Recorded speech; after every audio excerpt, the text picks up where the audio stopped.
30 ఏళ్లకు పైగా ప్రభుత్వ సేవలు అందించిన ఉద్యోగులు పెండింగ్ బకాయిల కోసం నిరాహార దీక్షలు చేయాల్సి రావటం దురదృష్టకరమన్నారు మాజీ మంత్రి హరీష్ రావు. కాంగ్రెస్ పీఆర్సీలు పెండింగ్ డీఏలు క్లియర్ చేయకుండా రిటైర్డ్ ఉద్యోగులను గోసపెడుతోందని ఆగ్రహం వ్యక్తం చేశారు.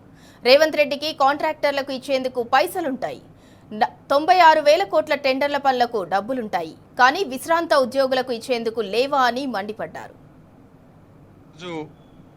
35 ఏళ్లు ప్రభుత్వ ఉద్యోగం చేసి 35 ఏళ్లు కష్టపడి పనిచేసి ఇవాళ రోడ్ల మీద కూర్చోవాల్సినటువంటి పరిస్థితి రావడం నిజంగా చాలా దురదృష్టకరం. అంటే ఇవాళ కాంగ్రెస్ ప్రభుత్వానికి ఉద్యోగులంటే, రిటైర్డ్ ఉద్యోగులంటే లెక్కలేనట్టుగా వ్యవహరిస్తా ఉంది. ఆ రోజు ఎన్నికల ముందేమో చాలా హామీలు ఇచ్చారు. మేము అధికారంలో రాగానే వెంటనే పీఆర్సీని మేము నివేదిక తీసుకుంటాం, పీఆర్సీ అమలు చేస్తామని చెప్పారు. అంతేకాదు పెండింగ్ డిఏలన్నీ క్లియర్ చేస్తామని చెప్పారు. కానీ ఈరోజు పరిస్థితి ఏంటంటే డిఏలు వచ్చింది లేదు, పీఆర్సీ అమలైంది లేదు. కనీసం రిటైర్డ్ ఉద్యోగులకు వాళ్ళు దాచుకున్న డబ్బులు, వాళ్ళ డబ్బులు వాళ్ళకి ఇవ్వడానికి కూడా ఈ ప్రభుత్వానికి ఇవాళ మనసు రావడం లేదు. రేవంత్ రెడ్డి ఎట్లా తయారైపోయిందంటే ఏ రోటికాడ ఆ పాట పాడతాడు. ఇష్టం ఉంటే ఒక తీరు, ఇష్టం లేకపోతే ఇంకో తీరు ఆయన తీరు.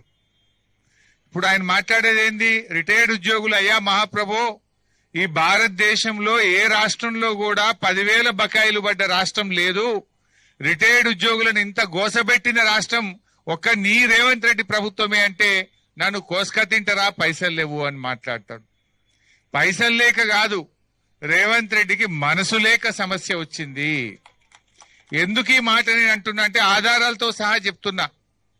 ఇవాళ రేవంత్ రెడ్డి ముఖ్యమంత్రి అయిన తర్వాత 96,000 కోట్ల రూపాయల కొత్త టెండర్లు పిలిచాడు.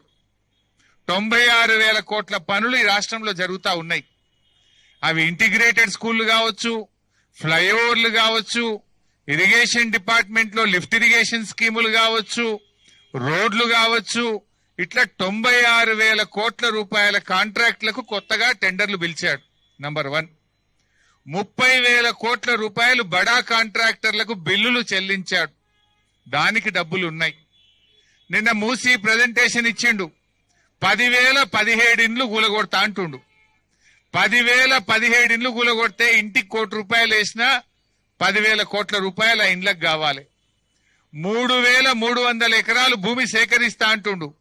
ఆడ 50 లక్షల కోట్ల రూపాయలు, 50 కోట్లకు ఎకరం ఉంటది. అంటే ఆ భూములకే 50,000 కోట్లు కావాలి. అంటే భూములు సేకరించడానికి 50,000 కోట్లుంటాయి. 10,000 ఇండ్లు కూలగొట్టడానికి 10,000 కోట్లుంటాయి. మూసి సుందరీకరణకు 1,50,000 కోట్లు ఖర్చు పెడతా అంటున్నావు. మరి 1,50,000 కోట్లు మూసి సుందరీకరణకు ఖర్చు పెట్టడానికి నీ దగ్గర డబ్బులుంటాయి. మా రిటైర్డ్ ఉద్యోగులకు వాళ్ళ డబ్బులు వాళ్ళకి ఇచ్చేయడానికి నీకు డబ్బులు లేవా? అంటే డబ్బులు లేక కాదు, నీకు మనసు లేక. 30,000 కోట్లు బడా కాంట్రాక్టర్లకు బిల్లులకు డబ్బులున్నాయి. 96,000 కోట్లతో కొత్త టెండర్లకు డబ్బులున్నాయి. 1,50,00,000 కోట్లతో మూసి సుందరీకరణకు డబ్బులున్నాయి. అందాల పోటీలు పెట్టడానికి 100 కోట్లు ఉంటాయి నీ దగ్గర. నీ ఫుట్బాల్ షోకుల కోసం 100 కోట్ల రూపాయలు ఖర్చు పెడతావు. నీ క్యాంప్ ఆఫీస్ కోసం 100 కోట్ల రూపాయలు ఖర్చు పెడతావు. కేరళ, ఢిల్లీ, హర్యానా, మహారాష్ట్రలో ఎన్నికలు జరిగితే రాష్ట్ర ప్రభుత్వ డబ్బులతో 100 కోట్ల రూపాయలతో ఆ రాష్ట్రాల్లో అడ్వర్టైజ్మెంట్ చేయడానికి, నీ బొమ్మలేసుకోవడానికి నీకు డబ్బులు ఉంటాయి. మా ఉద్యోగులంటేనే ఉండయా? ఇక్కడ డబ్బులు లేక కాదు, మనసు లేక. ఆయన ప్రాధాన్యతలు వేరే ఉన్నాయి. కమిషన్లు వచ్చేది ఉంటే మాత్రమే డబ్బులుంటాయి. మా రిటైర్డ్ ఉద్యోగులు కదా, గరీబోళ్ళు కదా, వీళ్ళు కమిషన్లు ఇయ్యరు కనుక డబ్బులు లేవు.